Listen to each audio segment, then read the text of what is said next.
مومن کے پاس طاقتیں ہوتی ہیں، جو جدھر لگاتا ہے چپ کر کے لگ جاتے ہو. ان الذین قالوا ربنا اللہ ثم استقاموا تتنزل علیہم الملائکہ. اللہ کہتا ہے تو ڈٹنا سیکھ، رب کا نام لے کے ڈٹ جا، رب تیری مدد کے لیے فرشتے بھی نازل کر دے گا. فرمایا یہ نبی مومنوں کے جانوں سے بھی زیادہ قریب ہے.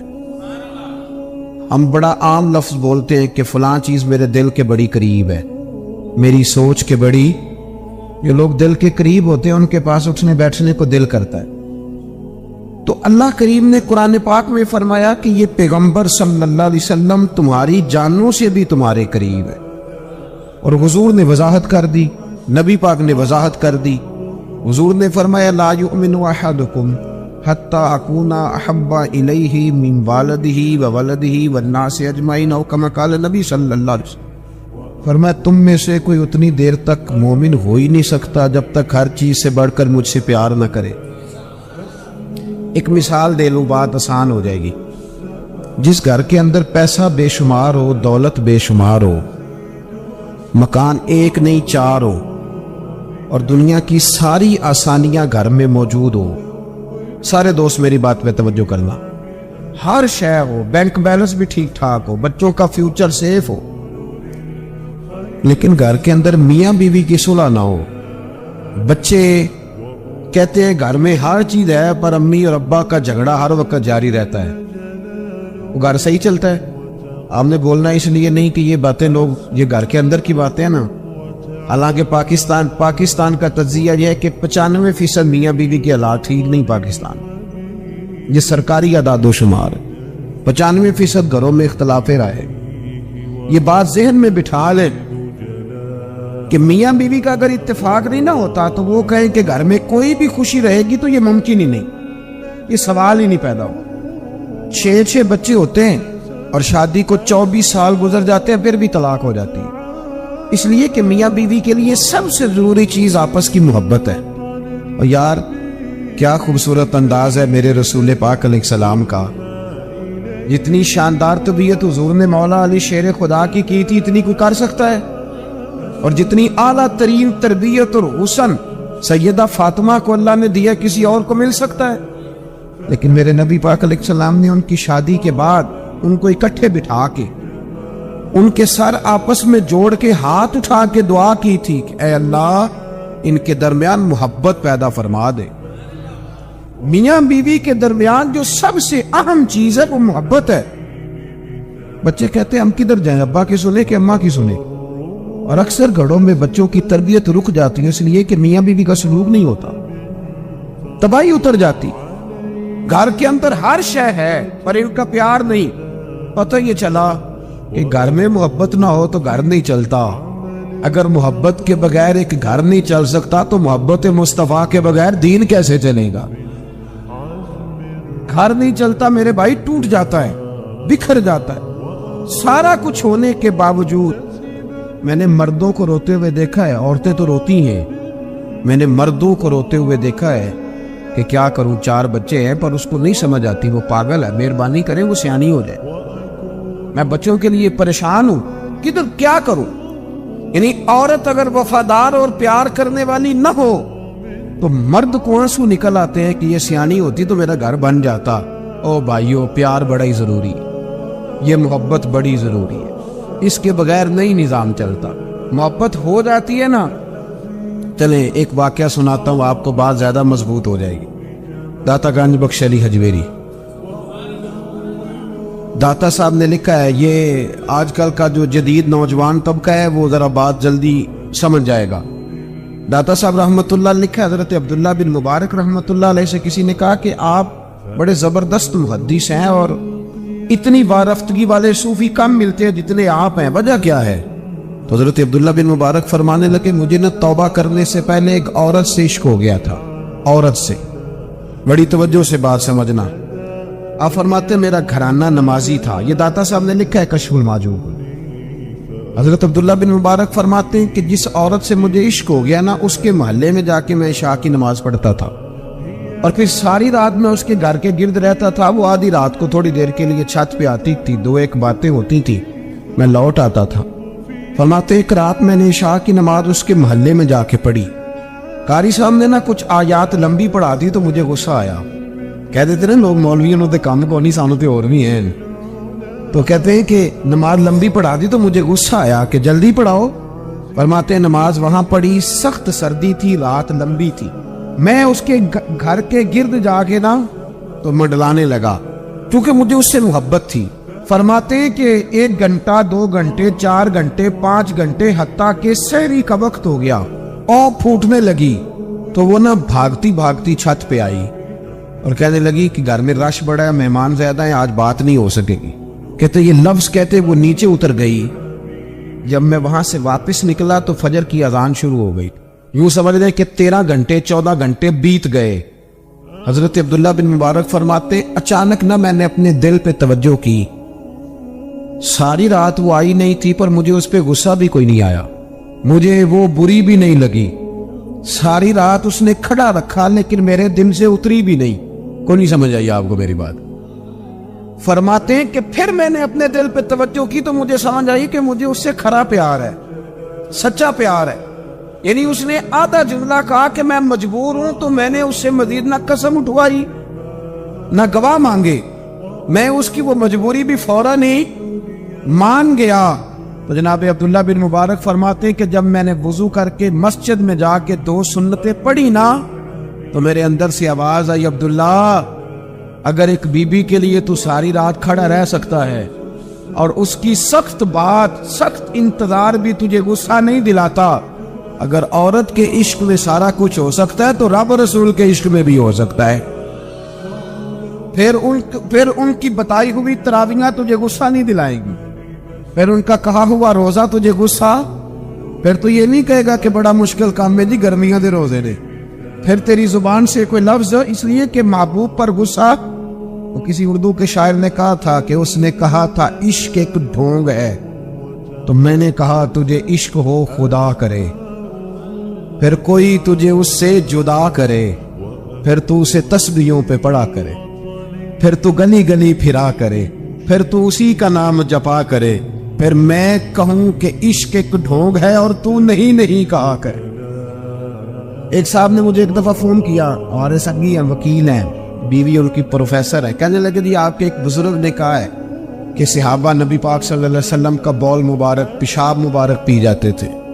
لوگوں کو بڑی جلدی ٹینشن ہونے لگ جاتی ہے ان چیزوں کی، بڑی جلدی۔ اس رستے کے مسافر نہیں نہ ہوتے، اس رستے کے مسافر نہیں۔ انہوں نے کہا جی کہ صحابہ حضور کا لعاب دہن اپنے چہرے پہ مال لیتے تھے، ناک سے ریٹھ نکالتے تھے تو مال لیتے تھے، یہ کیسے ہو سکتا ہے؟ میں نے ان سے کہا کہ تمہاری عقل میں بات نہیں آئے گی، تمہارا شعبہ نہیں نا، تمہارا یہ شعبہ۔ کہنے لگے آپ سمجھا دیں۔ تو میں نے کہا بھائی سنو، آپ کی بیوی امیر خاندان سے ہے، ہماری بچیاں جو پڑھی لکھی ہوتی ہیں نا امیر خاندان سے ہوتی ہیں، یہ جب کسی کے گھر جاتی ہیں نا تو ان کا بچہ پیشاب کر دے تو انہیں بڑی بدبو آتی ہے، اور اگر وہ کہہ کر دے تو یہ بھی کہہ کرنے لگ جاتی ہیں۔ ہوتا ہے کہ نہیں ہوتا؟ اور گھر آ کے کہتی ہیں وہ بڑے جاہل ہیں، صفائی نہیں کرتے، بچے نے ادھر ہی پیشاب کیا ہوا تھا، میں تو جو کھا کے گئی تھی وہ بھی باہر آ گیا۔ کہنے لگے جی بالکل یہ بھی ایسے ہی کرتی تھی۔ تو میں نے کہا جب اس بچی کا جو بڑا ناک چڑھاتی ہے، جب اس کی اپنی شادی ہو جائے، اپنا بچہ ہو جائے اور بچہ بالوں میں پیشاب کرے، پھر بھی کیا آتی ہے؟ کیوں؟ اس لیے کہ اپنا بچہ ہے۔ اور میں نے کہا میاں فرق اتنا ہے کہ صحابہ کا اپنا نبی تھا۔ یہ جب محبت ہو جاتی ہے نا تو پھر گھن نہیں آتا، پھر کوئی اور پھر مصطفیٰ کریم کا بول مبارک تو اللہ نے ویسے ہی پاک فرمایا ہے۔ تو میں نے کہا یہ باتیں اتنی دیر ہوتی ہیں جتنی دیر تک بچہ غیر کا ہوتا ہے، جب بچہ اپنا ہوتا ہے تو پھر یہ گفتگو، جب تک بچہ غیر کا تھا، آواز کم کریں گی تھوڑی، جب تک بچہ غیر کا تھا اس وقت تک کہہ بھی آ رہی تھی، بدبو بھی آ رہی تھی، گھن بھی آ رہی تھی، اور پھر بچے نے الٹی کر دی، اماں کے کپڑوں پہ کر دی، اس کے گود میں کر دی، لیکن پھر اماں کو کوئی تکلیف، یوں اب کیا ہوا ہے؟ اب اس سے پیار ہو گیا، اب اس سے محبت ہو گئی۔ پھر بڑے بڑے سردار، یہ بخاری مسلم ہے، عروہ بن مسعود ثقفی ابھی غیر مسلم تھے، جب حدیبیہ کے مقام پہ آئے تو واپس جا کے انہوں نے پیغام مسلمانوں کو نہیں دیا، عالم کفر کو دیا، عالم کفر کو جا کے کہنے لگے کافروں مسلمانوں سے کبھی جنگ نہ کرنا. کہا کیوں؟ کہنے لگے میں حدیبیہ میں دیکھ کے آیا ہوں اور میں کوئی بے وقوف آدمی نہیں، نادان نہیں کہ دیکھ کے آیا ہوں تو مطمئن ہو گیا ہوں. میں نے بڑے بڑے بادشاہ دیکھے ہوئے، میں سفیر ہوں، میں نے دنیا دیکھی ہے، لیکن جو تعظیم مصطفیٰ کریم کے غلام ان کی کرتے ہیں وہ میں نے کسی کو کرتے نہیں دیکھا. وہ میں نے نہیں دیکھا. کہا کیا دیکھا ہے ہو؟ یا تو ہمارے یہاں درود و سلام پڑھنے والے بھی غریب لوگ رہ گئے. سنیں جی، آپ باتیں نہ کریں، بڑی مہربانی میری بات سنیں. ہمارے یہاں تو میلاد کے جھنڈے اٹھانے والے بھی غریب لوگ رہ گئے. ناراض تو نہیں ہو گئے آپ حضرات؟ جلسے میں آنے والے بھی غریب لوگ، جلسہ کرانے والے بھی غریب لوگ. تگڑے لوگ بھی جلسہ کراتے ہیں پر کسی MNA کا، وہ بھی جھنڈا لگاتے ہیں پجاروں پر کسی سیاسی جماعت کا. اپنے اپنے نصیب ہے نا. ساری زندگی جھوٹوں کے نعرے مارتے ہیں، سچے رسول کا نعرہ اللہ نے ہمیں عطا فرمایا ہے. عروہ بن مسعود کہنے لگے کہ ان سے جنگ نہ کرنا. کیوں؟ کہنے لگے یار میں نے بھی زمانہ دیکھا ہے پر میں عجیب ہی نظام دیکھ کے آیا ہوں کہ نبی پاک صلی اللہ تعالی وسلم نے وضو کیا ہے، کلی کے لیے پانی منہ میں ڈالا ہے، جب وہ پانی واپس نکلا ہے نا تو میں نے دیکھا ہے صحابہ نے ہاتھ آگے کر دیے. اور عروہ کہنے لگا یہ سارے غریب لوگ نہیں تھے، ان میں بلال حبشی جیسے غریب بھی تھے اور عبد الرحمن ابن عوف جیسے سیٹھ بھی تھے. اور میں نے دیکھا ہے کہ جب نبی پاک علیہ السلام نے ریچھ مبارک نکالی ہے تو میں نے ابو بکر صدیق جیسے دانشوروں کو لائن میں کھڑے دیکھا ہے. میں نے عمر فاروق رضی اللہ تعالیٰ عنہ جیسے مضبوط اعصاب کے لوگ، مضبوط قوت فیصلہ رکھنے والے، ان لوگوں کو میں نے لائنوں میں کھڑے دیکھا ہے. اور میں نے علی المرتضیٰ جیسے شیر کو لائن میں کھڑے دیکھا ہے. میں شیروں کو دیکھ کے آیا ہوں، وہ لائنوں میں کھڑے ہیں اور خواہش یہ ہے کہ حضور کی کلی کے پانی کا ایک قطرہ مل جائے. قطرہ. اور یار میں نے عجیب رنگ دیکھا ہے، عجیب. آج تو میری جماعت کا یہ حال ہوا ہے کہ جعلی پیروں پہ تنقید کرتے کرتے لوگوں نے اصلیوں کا ادب بھی چھوڑ دیا ہے. اب تو یہ حال ہوا ہے کہ یہاں درد والی سوز والی مجالس میں بھی یوں لگتا ہے محفل نہیں میلہ ہے. کہاں گئے آنسو، کہاں گیا درد، کہاں گیا ادب، کہاں گیا سوز، کہاں گئی وہ کیفیات. عروہ بن مسعود کہنے لگے خبردار ان سے جنگ نہ کرنا، اس لیے کہ جو اپنے مصطفیٰ سے اتنا پیار کرتے ہیں وہ دین کا جھنڈا کبھی زمین پہ نہیں گرنے دیں. آپ لوگ اپنی اپنی جگہ پہ بیٹھیں جی، اب پیسے لے کے نہ آئیے گا. اور ایک مسئلہ شرعی اور یاد رکھ لیں، بات سامنے آ گئی. ابھی کسی نعت خواں کو پیسے دینے ہو تو نابالغ بچے کے ہاتھ کبھی نہ بھیجیں، یہ جائز ہی نہیں شرعن. پتہ ہے آپ کو مسئلے کا؟ نابالغ بچہ کوئی چیز کسی کو دے تو اس سے لینا جائز ہی نہیں. وہ خوشی سے بھی دے تب بھی لینا جائز نہیں. جب تک وہ بالغ نہیں تب تک وہ دے سکتا ہی نہیں. اس مسئلے کو ہمیشہ ذہن کے اندر رکھیں. سمجھ آ رہی ہے میری بات کی؟ نہیں کوئی نہیں، آپ نے سمجھا نہیں بات کو. سمجھتے تو ہاں نہ کرتے. نابالغ بچے کو کبھی پیسے دے کے نہیں اٹھائیں، اس لیے کہ جائز نہیں اس کے ہاتھوں سے لینا، جائز نہیں. اور نہ مولانا دیدار علی شاہ صاحب رحمۃ اللہ علیہ اعلیٰ حضرت کے خلیفہ تھے. وہ کہتے مجھے کئی دفعہ میرے یاروں نے کہا تھا کہ اعلیٰ حضرت سے ملنے چلے، تو میں کہتا تھا میں خود سید ہوں، خود عالم ہوں، میں کیوں جاؤں کسی کے پاس. کہتا جس دن پہلے دن گیا نا تو ایک چھوٹا طالب علم کنویں پہ پانی نکال کے وضو کر رہا تھا. میں نے کنویں سے پانی میں نے سمجھا کہ ڈیوٹی، آپ کو پتا نا بڑی مصیبت ہوتی ہے طالب علموں کے حصے میں آئی ہوئی، سارے کام ان بیچاروں نہیں کرنے ہوتے، یعنی قدموں کے نیچے فرشتوں نے پارے بچھائے ہوتے ہیں اور کندھے کے اوپر کمیٹی والوں نے قربانی کی کھال رکھی ہوتی ہے. یہ طالب علموں کا عشر ہوتا ہے. تو وہ طالب علم بیچارہ پانی نکالا ہوا تھا، اس نے سید صاحب کہتے ہیں میں وضو کرنے لگا نا تو طالب علم کہنے لگا بابا جی پوچھ تو لو، پانی تو میرا ہے. میں نے سمجھا کہ شاید خدمت پہ مامور ہے، نمازیوں کو وضو کر. اس نے کہا پانی تو میرا ہے. تو میں نے کہا چل بیٹے تو اجازت ہی دے دے میں وضو کر لوں. تو کہنے لگا آپ کو مسئلے کا پتہ ہونا چاہیے، میں نابالغ ہوں، اپنی مرضی سے بھی چیز کسی کو نہیں دے سکتا. سید صاحب کہتے ہیں میں نے اللہ اکبر کہا اور میں نے کہا دیدار علی شاہ تو بڑا عالم ہے اور احمد رضا کے تو نابالغوں کا علم بھی تجھ سے زیادہ ہے. اس کرمت ہے اہل دول رضا اور پڑے اس بلا میں میری بلا، میں تو گدا ہوں اپنے کریم، میرا دین پارا ہے نانے. آمدام برسر مطلب رسول پاک کی محبت یہ انسان کو سجاتی ہے، سنوارتی ہے، تکبر دور کرتی ہے، عاجزی پیدا کرتی ہے.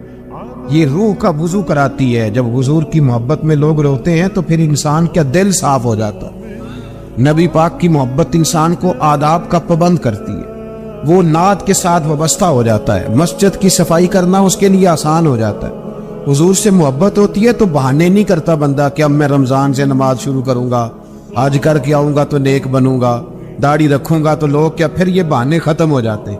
اس لیے کہ محبت عمل کرنا آسان کر دے، محبت آسانی پیدا کرتی۔ حضرت ابو بکر صدیق رضی اللہ تعالیٰ عنہ سے کسی نے پوچھا تھا کہ آپ سب سے زیادہ راضی کب ہوئے؟ حدیث بخاری مسلم میں بھی ہے، پر کنز المال سے عرض کر رہا ہوں، وہاں تفصیل زیادہ ہے۔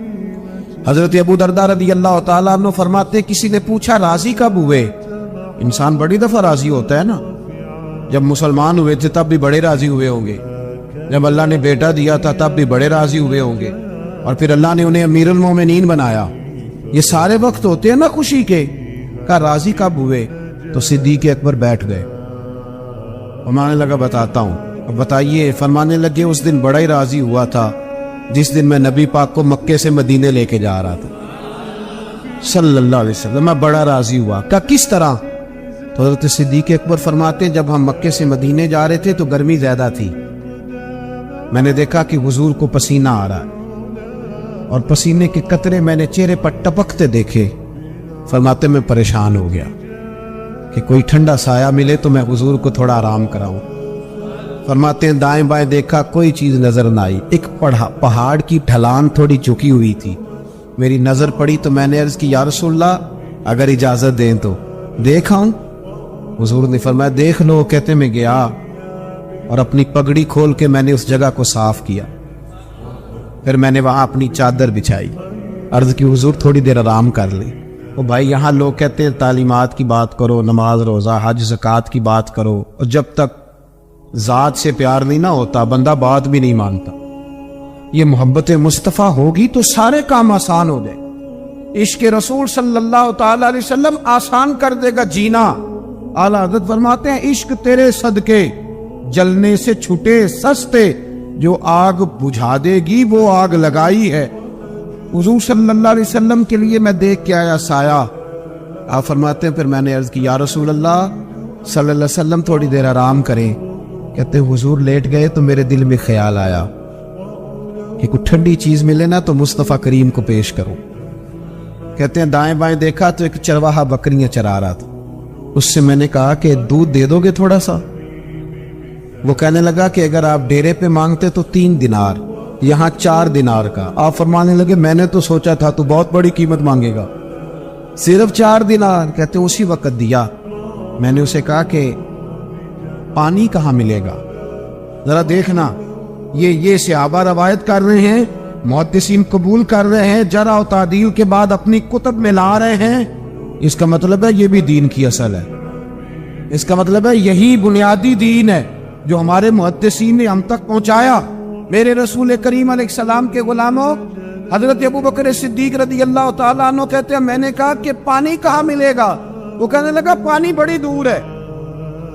میں نے کہا کتنی دور ہے؟ کہنے لگے وہ پہاڑ کے پیچھے۔ میں نے کہا سفر نہ بتا، بس تو رستہ بتا، اس لیے کہ جب عشق سکھاتا ہے آداب خود آگاہی، پھر کھلتے ہیں غلاموں پہ اسرار شہنشاہی۔ بتا جانا کہاں ہے؟ حضرت ابو بکر صدیق رضی اللہ تعالیٰ عنہ کہتے اس نے کہا پہاڑی کے پیچھے کنواں ہے۔ آپ فرماتے میں دوڑا گیا، لکڑی کے پیالے میں وہاں سے پہلے میں نے ہاتھ دھوئے، پھر میں نے پیالہ دھویا، پھر پانی بھرا، پھر میں تیزی سے واپس آیا۔ آ کر کے میں نے اس چرواہے سے کہا یار اس طرح کرو، پہلے اپنے ہاتھ دھو لو، پھر بکری کے تھن دھو لو، پھر مجھے دودھ دھو دو۔ کہتے مجھے کہنے لگا بڑے صاف ستھرے لگتے ہو، بڑے نفیس ہو۔ اور میں نے کہا یار میری بات نہیں، جن کے لیے لے کے جانے انہیں اللہ نے بڑا پاک صاف پیدا فرمایا، جن کے لیے لے کے جانا ہے ان کی بڑی شان ہے۔ جناب ابو بکر صدیق فرماتے اس نے مجھے کہا تو خود ہی دھو لے۔ فرماتے میں نے پہلے بکری کے تھن دھوئے، پھر دودھ دھویا، شدید گرمی، پھر وہ پیالہ لے کے میں کنویں پہ گیا، پھر وہاں سے پانی نکالا، پھر میں نے اس کو رکھ کے پیالے کو اس پانی میں ٹھنڈا کیا۔ جب دودھ ٹھنڈا ہو گیا تو میں اب آ رہا ہوں، آہستہ آہستہ اس لیے چل رہا ہوں کہ دودھ گر نہ جائے، اور پریشان اس بات میں ہوں کہ دیر ہو گئی تو دوبارہ گرم نہ ہو جائے۔ آپ فرماتے لا کہ میں محبوب کی بارگاہ میں حاضر ہوا تو حضور کی آنکھ مبارک لگی ہوئی تھی۔ اب دل میں خیال آیا جگہ میں سکتا نہیں، اور اگر حضور دیر سے اٹھے تو پھر گرم ہو جائے گا. کہتے ابھی میں کھڑا ہوا ہی تھا کہ میرے مصطفیٰ نے آنکھیں کھول دی. رسول کریم علیہ السلام نے آنکھیں کھولی. حضرت ابوبکر صدیق فرماتے ہیں گھٹنوں کے بل بیٹھ کر جب میں نے وہ دودھ کا پیالہ مصطفیٰ کو پیش کیا اس پردیش میں، اس سفر میں، جب دائیں بائیں کوئی اور نہیں تھا، جب وہ میں نے پیش کیا نا، حضور نے پہلے 3 گھونٹ پیے.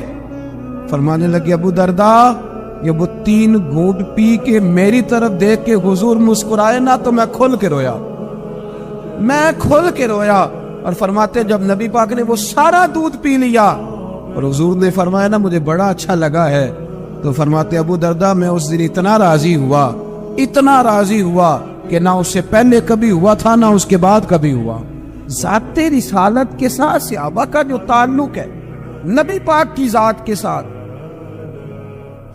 یہ نا عقل مند آدمی بیچارہ ساری زندگی بحث ہی کرتا رہتا ہے. میں نے دیکھے ساری زندگی. حضرت ملا رومی فرمایا کرتے تھے اللہ نے لوگوں کو عقل دی ہے استعمال کرنے کے لیے، پر لوگ ساری زندگی عقل کے ہاتھوں استعمال ہوتے رہے. عقل مندوں کا مرشد بھی کوئی نہیں ہوتا. کئی میری طرح کے پڑھے لکھے ہوتے ہیں ان کا بھی پیر کوئی نہیں ہوتا، وہ خود ہی بہت بڑے پیر ہوتے. کوئی نہیں جس سے رہنمائی دے، اس لیے کہ وہ نفس اتنا موٹا ہو جاتا ہے کہ کسی جگہ نہ پیار کرنے دیتا ہے نہ محبت کرنے دیتا ہے. 4 پیسے آ جائیں تو اس آدمی کا بھی کوئی رہنما نہیں ہوتا، اس لیے کہ اب وہ خود سارا کچھ ہو جاتا ہے. بھائیو رسول پاک کے غلاموں نے جب مصطفیٰ کریم کی باری آئی تو عقل نبی پاک کے قدموں پہ قربان کر دی. پھر انہوں نے دائیں بائیں ادھر ادھر نہیں دیکھا، کبھی نہیں کوئی سوال کوئی جواب، کبھی ادھر ادھر نہیں گئے، سیدھا ذات رسالت کے ساتھ پیار. پڑھیے یہ روایت تو مشکات میں بھی ہے، طبرانی میں بھی ہے. صلح حدیبیہ کا معاہدہ لکھا جا رہا تھا. توجہ ہے میرے دوستو، ہم ویسے ساری زندگی یہی سنتے رہے ہیں کہ الامر فوق الادب، حکم ادب پہ فوقیت رکھتا ہے، سنا یہی ہے. لیکن صلح حدیبیہ کا معاہدہ لکھا جا رہا تھا. لکھنے والے تھے مولا علی شیر خدا رضی اللہ تعالی عنہ. حضرت علی لکھ رہے تھے. حضور نے فرمایا لکھو. لکھا. حضرت علی نے پہلی عبارت لکھی تو لکھا محمد رسول اللہ صلی اللہ علیہ وسلم. اور قریش مکہ کے درمیان معاہدہ جب لکھا نا محمد رسول اللہ صلی اللہ علیہ، ابو سفیان بول پڑے، کہنے لگے جی آپ محمد ابن عبداللہ لکھیں، کیونکہ ہم معاذ اللہ ہم رسول اللہ تو مانتے نہیں، یہ مان جائے تو جھگڑا ختم. محمد ابن حضور محمد ابن عبداللہ بھی ہیں نا، اور محمد رسول اللہ بھی ہیں. امام زرقانی کہتے ہیں نبی کریم علیہ السلام نے فوراً کہا حضرت علی سے، علی اس طرح کرو رسول اللہ کاٹ کے نہ تو ابن عبداللہ لکھ دو. حضرت مولا علی شیر خدا خاموش ہو گئے. سنا ہم نے یہی ہے ساری زندگی کہ حکم فوقیت رکھتا ہے، لیکن حضرت علی خاموش ہو گئے. حضور نے دوسری دفعہ کہا علی رسول اللہ کاٹ کے نہ تو محمد ابن عبداللہ لکھ دو. حضرت مولا علی شیر خدا خاموش ہیں. تیسری دفعہ جب حضور نے کہا تو امام زرقانی کہتے قلم نیچے رکھا حضرت علی نے، ہاتھ باندھے اور آنکھوں میں آنسو آ گئے. کہا یا رسول اللہ میں مجبور ہوں، مجھے رسول اللہ لکھنا تو آتا ہے پر کاٹنا نہیں آتا. حضور میں نا یہاں مجبور ہوں، حضور میں مجبور ہوں، لکھنا آتا ہے پر کاٹنا. بھئی سوال اٹھتا ہے نا کہ لکھنا آتا ہے تو کاٹنا کیوں نہیں آتا؟ لیکن 1500 صحابہ موجود تھے، کسی نے اعتراض نہیں کیا. علی حضور حکم دے رہے ہیں لکھو، کیوں نہیں لکھ رہے؟ یا وہ مفتی ہوتا نا، وہ B com M com M Sc تو فٹافٹ درس دیتا، مولانا آپ یہ کیا کہہ رہے ہیں؟ حضور نے کہا تو ویسے کریں. اور میرے بھائی جب محبت ہوتی ہے نا، ایک شعر ہے خواجہ غلام فرید صاحب کا، اگر آپ کی سمجھ میں آئے تو بڑی اچھی بات ہے، نہ آئے تو پھر بھی بڑی اچھی بات ہے، اگر سمجھ میں آئے تو کیا بات. خواجہ غلام فرید صاحب کہا کرتے تھے تن تندور ہڈاں دا بالن تے اسی ہاواں نال تپایا، کپ کپ مکیاں پیڑے کیتے اتوں عشق پلیٹھن لایا، تن دا سالن من دی ہانڈی تے لون صبر دا پایا. غلام فریدا وے میں ساری تیری تینوں اجے یقین نہیں آیا. غلام فریدا وے میں ساری تیری تینوں اجے یقین نہیں آیا. حضرت مولا علی شیر خدا رضی اللہ تعالیٰ عنہ کہنے لگے حضور کاٹا؟ بولیے کاٹا؟